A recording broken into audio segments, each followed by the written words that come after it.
Praise the lord. ఈ రోజు దేవుని వాగ్దానము ఫిలిప్పీయులకు 4వ అధ్యాయం 19వ వచనము.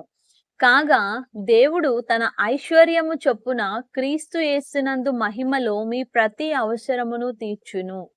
ఈ భూమి మీద అవసరము లేని వారంటూ ఎవ్వరూ కూడా ఉండరు. బీదవానికి, ధనవంతునికి, చిన్న పిల్లలకు, పెద్దవాళ్లకు, ముసలి వాళ్లకు ప్రతి ఒక్కరికి కూడా వారి వారి చదువు విషయంలో గాని, ఉద్యోగ విషయంలో గాని, వ్యాపార విషయంలో గాని ప్రతి ఒక్కరికి కూడా అవసరము అనేది తప్పకుండా ఉంటుంది.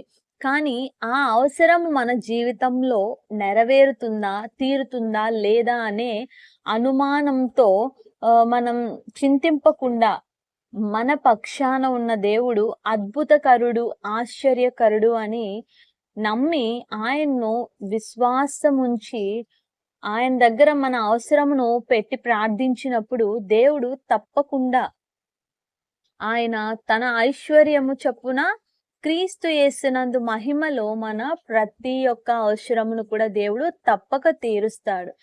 దేవుడు ఈ దినాన ఈ వాగ్దానాన్ని మనందరి జీవితాల్లో నెరవేర్చును గాక. ఆమేన్.